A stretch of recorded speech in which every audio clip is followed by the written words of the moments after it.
Hello there.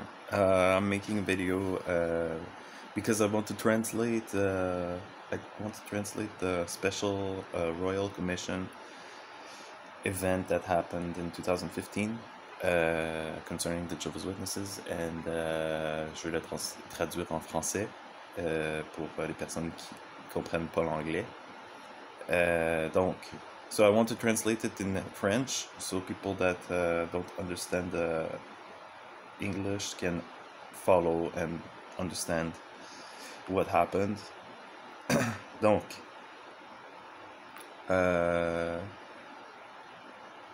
ce qui s'est passé, c'est que en Australie, il y a eu des cas de pédophilie dans les témoins de Jéhovah et qui n'ont pas été reportés avec les autorités. L'exemple ici qui s'est passé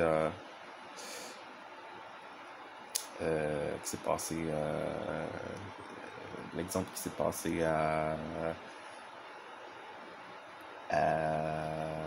j'ai un blanc maintenant. C'est l'exemple qu'on parle ici dans le Royal Australian Commission. Bon, il y a deux exemples en fait qui vont faire des testimonies. Il y a une personne que j'ai pris des notes ici pour pouvoir le traduire. C'est que elle a grandi dans les témoins, avec une famille stricte, un père qui imposait les règles.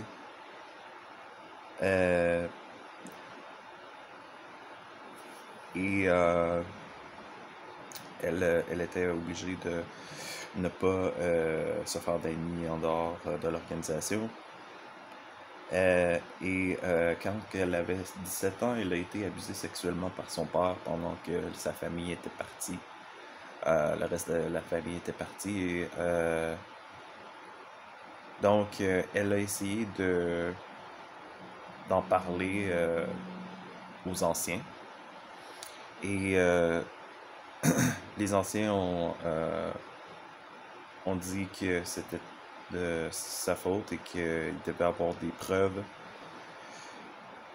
Et en fait, les anciens ne voulaient pas qu'elle parle, qu'elle leur parle sans qu'il y ait le père qui soit présent, celui qui avait causé l'abus, sans qu'il soit présent.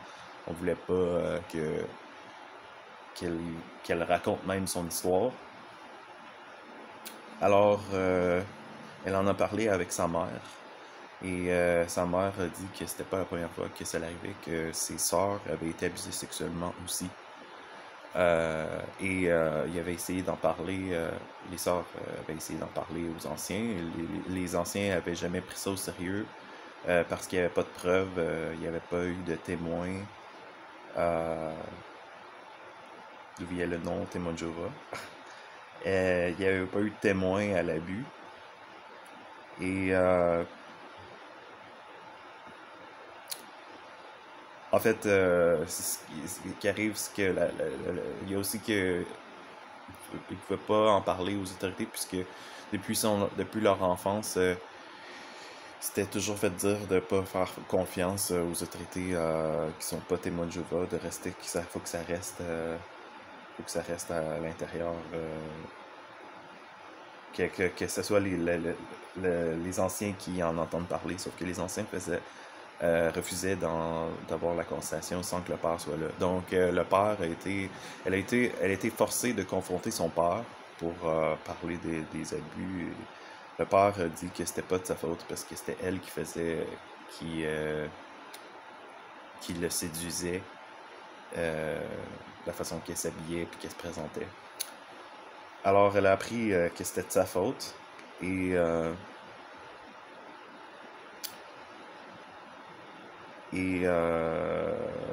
éventuellement le père a été excommunié, mais pour autre raison. Ça n'a pas été en lien avec l'abus sexuel. Ça a été pour une autre raison qu'il a été excommunié. Et a été réintégré quelques années plus tard.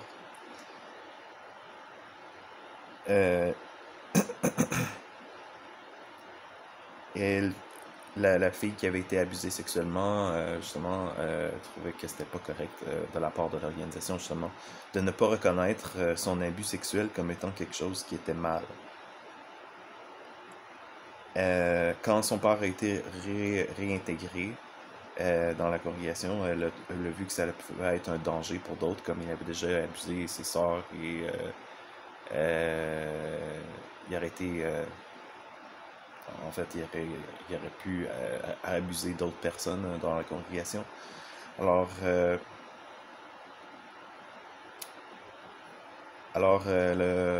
mais elle était découragée d'en parler à la police et finalement, c'est elle qui était, on a dit qu'elle allait être excommuniée. Et donc, elle a quitté la congrégation, elle a quitté les témoins de Jéhovah. Et depuis ce temps-là, elle est complètement ostracisée par sa famille, ses amis et sa communauté. On lui parle plus et on fait comme si elle n'existait pas. La Commission royale d'Australie a fait une enquête là-dessus, des témoignages, parce qu'il y a comme 1000 et plus victimes, 1006 je pense, en Australie depuis 1950, et avec toutes des histoires semblables. Euh, et ils ont réussi à avoir un membre du Collège central loin des témoins de Jéhovah, Jeffrey Jackson, qui a pu aller en cours. Et pour justement souligner de la façon que ça s'était passé, que finalement ça n'avait pas été bien, que la victime elle n'avait pas été supportée dans sa demande d'aide. Ici, c'est pas pour dire que les témoins de Jéhovah sont tous des pédophiles ou qu'ils encouragent la pédophilie. C'est juste pour dire que quand ça l'arrive, c'est pas bien. On, on, on, on traite pas ça d'une bonne façon. Parce qu'on fait que ça permet que ça continue. Donc,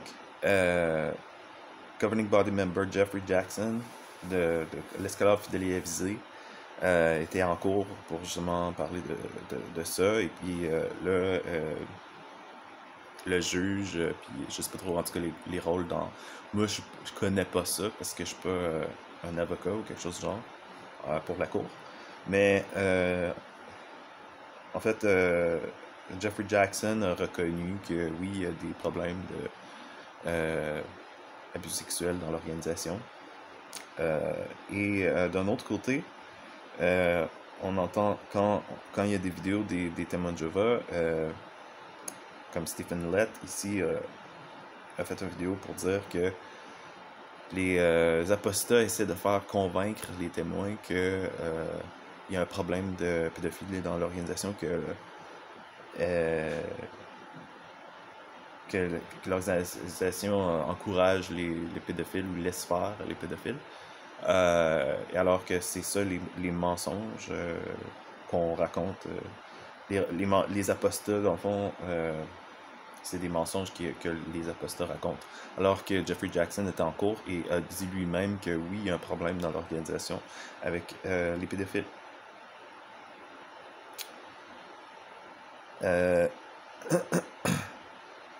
Alors, il y a eu beaucoup de questions pour dire par rapport aux policies, aux règlements, comme quoi il y avait un problème dans les règlements ici. Pourquoi c'est si nécessaire que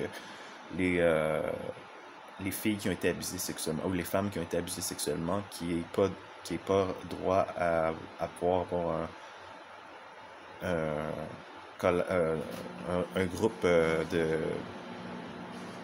d'anciens avec des femmes présentes, ou de pouvoir même parler de leur abus à une femme, parce que c'est juste des hommes qui ont droit de faire les décisions. Il faut qu'ils se confient à des hommes, ce qui est vraiment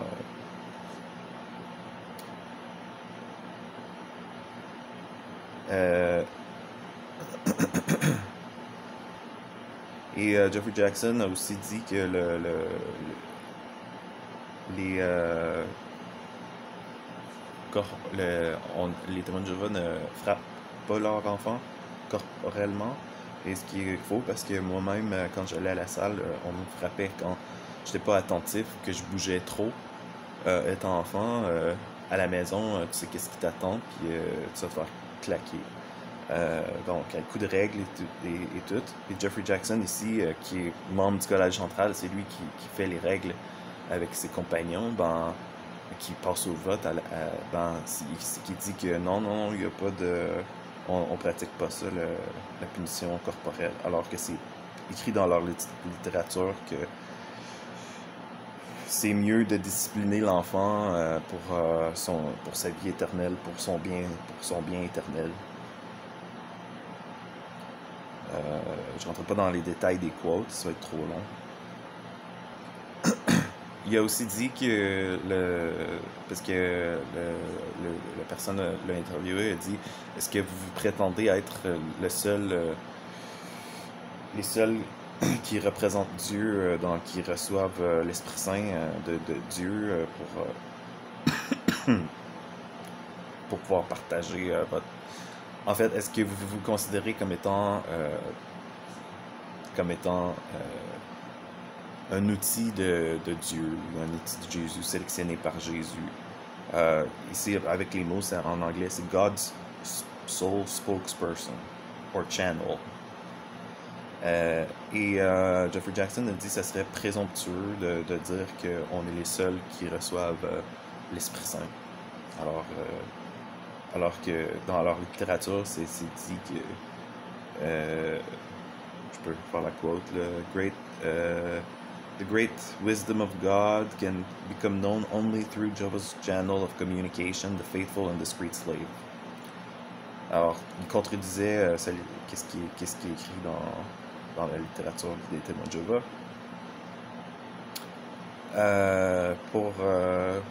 Pour ce qui est du Two Witness World, je veux dire, c'est que la règle qu'ils ont parce que les anciens ont un code de conduite, un livre pour savoir comment gérer justement les problèmes de ce genre, d'abus sexuels. Et c'est écrit dans ce livre que il doit y avoir quelqu'un qui voit l'acte, qui est témoin de l'acte pour pouvoir que ça soit crédible. Et on lui a montré que la loi mosaïque, la personne qui était dans la cour a dit à Jeffrey Jackson que la loi mosaïque était que la justice était que la personne qui avait qui avait abusé sexuellement d'une femme allait être lapidée. Et il se demandait si c'était pas ce que Jésus aurait dit s'il aurait été s'il est revenu sur le sujet. Donc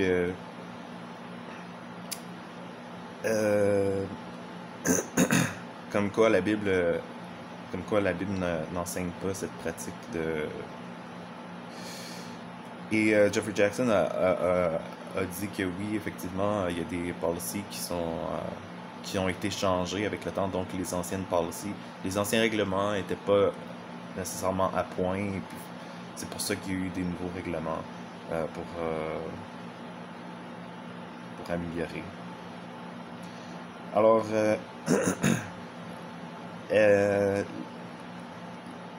le juge, je vais l'appeler le juge, c'est la personne qui était dans la cour, a dit pourquoi est-ce que c'est nécessaire que quelqu'un qui veut volontairement se retirer des témoins de Jéhovah soit shun, la pratique de shun, qui est ostracisée par sa famille, sa communauté et ses amis.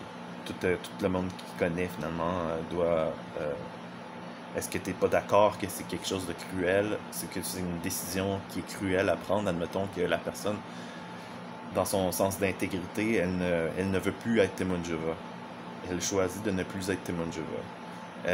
Est-ce que c'est pas un choix qui est cruel à prendre de choisir finalement d'être ostracisé par sa famille, sa communauté. Jeffrey Jackson était d'accord. Elle dit it's a difficult choice, isn't it? Yes, I agree. It can be a very cruel choice for them. Not so. I agree. It's a difficult choice.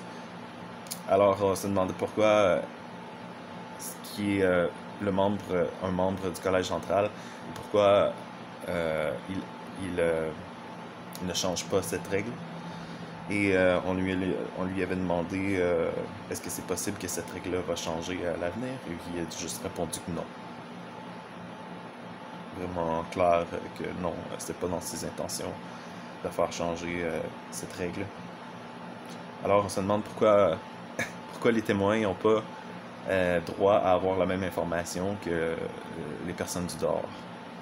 À quelque part, tu verras jamais Jeffrey Jackson parler d'abus sexuels d'enfants dans cette vidéo qu'il fait pour JW Broadcast. Il disait aussi, admettons que tu vas... admettons qu'il y a quelqu'un qui est plus d'accord avec les règles de l'organisation et il décide de ne plus être témoin de Jéhovah. Il se déclare officiellement non témoin de Jéhovah et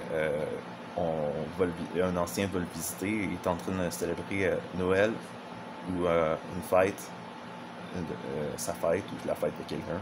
Est-ce qu'il a transgressé les lois?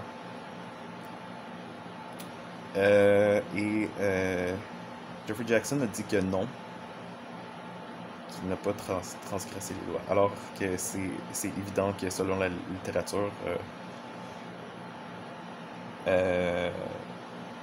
ça serait le cas.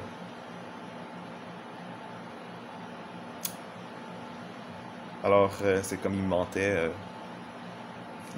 que finalement, non, il n'y a pas de conséquences pour quelqu'un. Le monde sont libres de partir comme ils veulent. C'est un choix personnel. S'ils adhèrent à notre organisation, il n'y a pas de conséquences.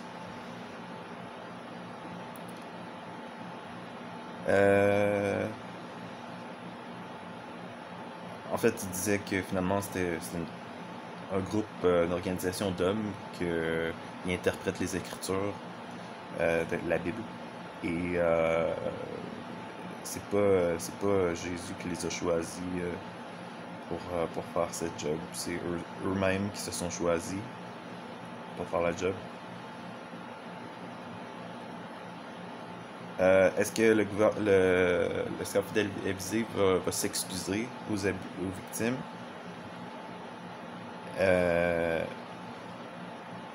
Jeffrey Jackson a dit le staff télévisé, le governing body, s'est déjà excusé auparavant. Et ce qui n'est pas le cas, parce que jamais dans la littérature, on a entendu le Collège central s'excuser. Jamais.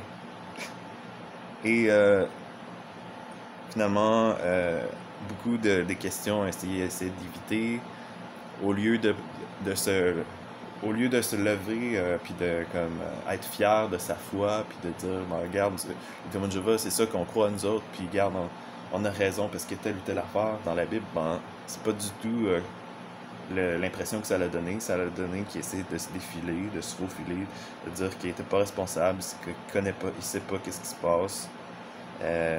It's not my field. Il a répété ça comme 10 fois. Je connais parce que je suis pas au courant, puis je connais. Et alors que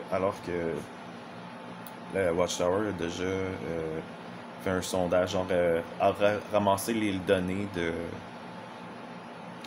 des abuseurs sexuels et a un secret database au headquarters. Donc ils connaissent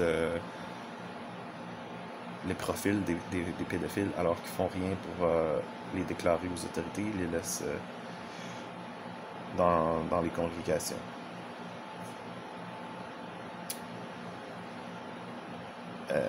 Alors c'est ça, c'est là mon vidéo pour aujourd'hui. Merci de m'avoir écouté.